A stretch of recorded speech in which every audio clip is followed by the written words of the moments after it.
আসসালামু আলাইকুম ভিউয়ার্স, আজকের আমি আসলাম আপনাদের জন্য একটা ম্যাঙ্গো হালুয়া রেসিপি নিয়ে। এই হালুয়া রেসিপিটি আপনারা বাসায় তৈরি করে খেয়ে দেখতে পারেন। এটা কিন্তু অসাধারণ লাগে খেতে। আর যদি আপনাদের কাছে একটুও ভালো লাগে আমার এই রেসিপিটি, তো বাসায় তৈরি করে দেখবেন। ভালো হলে আমাকে অবশ্যই কমেন্টে জানাবেন।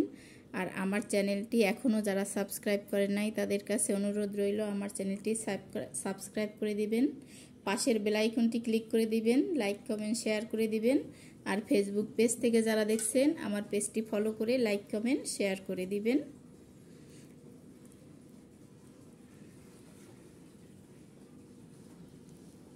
দেখেন আমি আপনাদের একটু কেটে দেখাচ্ছি।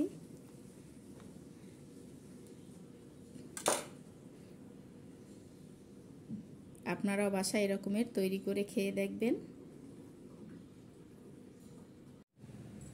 এখানে আমি 3টি আম ছোলা ছাড়িয়ে নিয়েছি। এখন টুকরো টুকরো করে আমগুলো কেটে নেব। আমগুলো আমি এখানে টুকরো টুকরো করে কেটে নিয়েছি। এখন ব্লেন্ডার জারে একেবারে মিহি করে পেস্ট করে নেব। এইখানে আমটা আমি সম্পূর্ণ ব্লেন্ড করে নিয়েছি। এখানে চুলায় একটা ফ্রাই প্যান বসিয়ে দিলাম আর কিছুটা ঘি দিয়ে দিলাম।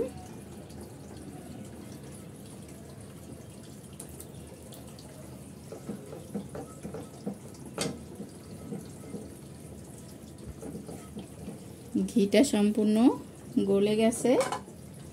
এখন এখানে কিছুটা কিশমিশ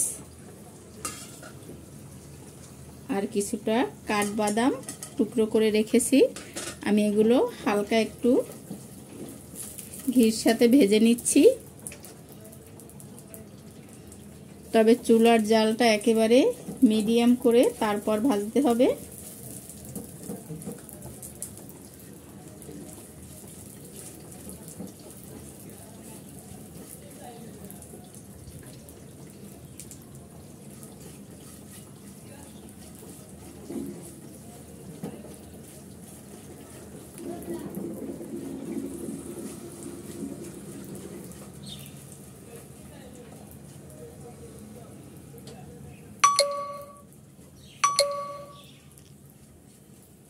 এখানে বাদাম আর কিশমিশ ভাজা হয়ে গেছে।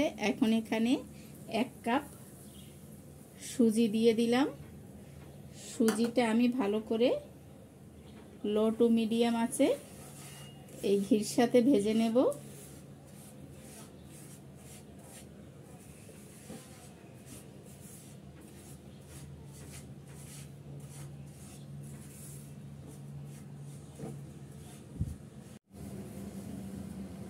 এখানে দেখেন ভাজা সম্পূর্ণ হয়ে গেছে। এখন এখানে আমি 1 কাপের জন্য 1/2 কাপ পরিমাণ দুধ দিয়ে দিলাম।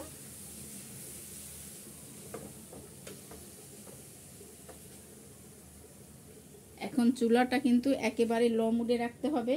আর দিয়ে দিলাম যে আমটা আমি পেস্ট করে রেখেছিলাম, সেই আমটা আমি দিয়ে দিলাম। ভালো করে আমি সুজির সাথে মিক্স করে নিচ্ছি।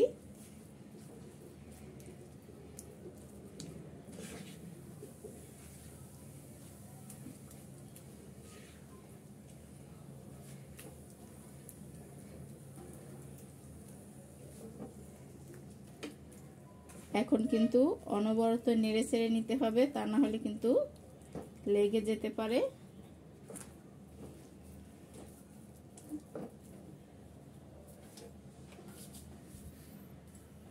এর সাথে আমি 2 টেবিল চামচ চিনি দিয়ে দিলাম আর সামান্য পরিমাণ লবণ দিয়ে দিলাম।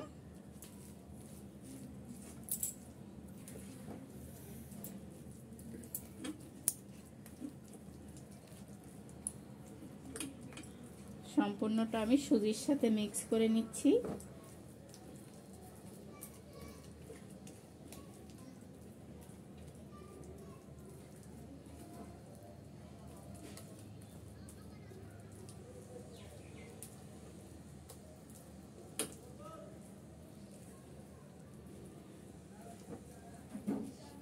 এখানে কিন্তু আম দুধ দিয়ে সুজিটা সম্পূর্ণ জাল করা হয়ে গেছে, সুজিটা সেদ্ধ হয়ে গেছে। এখন এখানে আমি কিছুটা আরও টুকরো করা আম দিয়ে দিচ্ছি। আম দিয়ে আবার ভালো করে মিক্স করে নিচ্ছি আমি। এই আমটা গোটা গোটা মুখে চাবান করলে তখন খেতে কিন্তু অনেক ভালো লাগবে। আপনারা এই রকমের আমের সিজনে একবার হলো বানিয়ে খেয়ে দেখেন আমের হালুয়া। এটা খেতে যে কতটা স্বাদ লাগে আপনারা বানিয়ে না খেলে বুঝতেই পারবেন না। তো অবশ্যই বাসায় বানিয়ে দেখবেন। খেতে ভালো হলে আমাকে কমেন্টে অবশ্যই জানাবেন। এখানে কিন্তু সম্পূর্ণ সুজিটা সেদ্ধ হয়ে গেছে আর আমটাও ভালো করে মিক্স করা হয়ে গেছে। এখন আমি এটা নামিয়ে নিচ্ছি। এখানে আমি একটা স্কোয়ার শেপের মোল্ড নিয়ে নিয়েছি, একটু ঘি ব্রাশ করে নিয়েছি।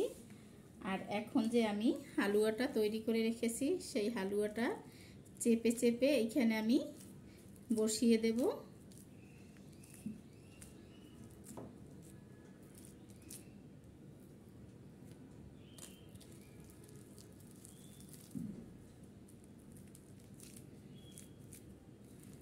বাটির তলাতে ঘি বসিয়ে দিলে এটা সহজভাবে আবার মোল্ড আউট করা যাবে।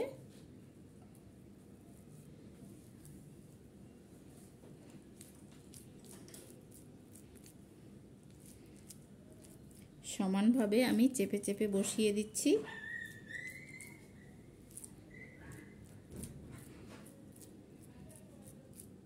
যে দেখেন চেপে চেপে আমি সেট করে নিয়েছি।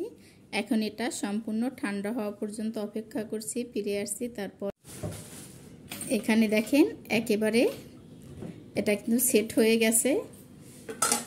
আমি এখন একটা প্লেটে মোল্ড আউট করে নিচ্ছি।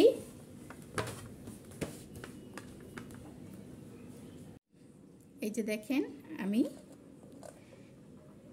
একটা পাত্রে ঢেলে নিয়েছি। একটু সামান্য কুচি করে আম কেটে দিলাম উপরে ডেকোরেশনের জন্য। এরকমের আপনারাও বাসায় তৈরি করে দেখবেন।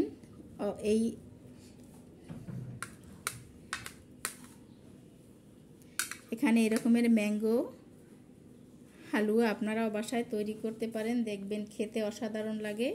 আর যদি ভালো লাগে অবশ্যই আমাকে কমেন্টে জানাবেন। আর আমার চ্যানেলটি লাইক কমেন্ট শেয়ার করে সাবস্ক্রাইব করে দিবেন। ফেসবুক পেজ থেকে যারা দেখছেন তারা লাইক কমেন্ট শেয়ার করে আমার পেজটি ফলো করে দিবেন।